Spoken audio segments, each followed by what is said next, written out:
नमस्कार मित्रांनो, आपल्या गोष्टीचं नाव आहे मन. भगवान बुद्धांनी आपला शिष्य आनंद याला ओहळावर पाणी आणायला पाठवले. पाण्याचे भांडे घेऊन आनंद ओहळावर गेला, परंतु नुकतीच एक बैलगाडी त्या ओहळातून पलीकडे गेल्याने पाणी गढूळ झाले होते. तळाचा संपूर्ण गाळ पाण्याच्या वर आला होता. त्यामुळे रिकामे भांडे घेऊन आनंद मठात परत आला. थोड्या वेळाने भगवान बुद्धांनी आनंदला पुन्हा पाठवले. पाणी गढूळ असूनही गुरुदेव आपल्याला पुन्हा का पाठवित आहेत हे त्याला कळेना. आनंद पाण्याचे भांडे घेऊन ओहळावर आला. पाहतो तर काय, ओहळाचे पाणी संथ आणि नितळ झाले होते. पाण्यावर आलेला गाळ तळाशी बसला होता.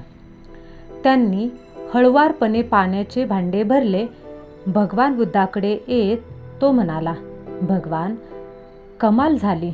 पाणी तर अगदी नितळ आणि स्वच्छ झाले. भगवान बुद्ध म्हणाले, आनंद, माणसाचं मनही अगदी तसंच असतं. मनात वाईट विचारांची धूळ जमा झाली की ते सुद्धा गढूळ होते. अशा दूषित मनावर चांगल्या विचारांचा, संस्कारांचा प्रभाव पडत नाही आणि चित्तशुद्धीही चटकन होत नसते. त्यासाठी काही काळ जावा लागतो. शांती, संयम, सहनशीलता अंगी बांधल्यास हळूहळू विकारांची धूळ खाली बसते. स्वच्छ आणि निर्मळ मनाला ज्ञानाचा बोध लवकर होतो. म्हणून मनामधील मलिनता दूर झाल्याशिवाय आत्मज्ञानाचा प्रकाश पडत नाही आणि परमात्म्याचा बोध होत नाही.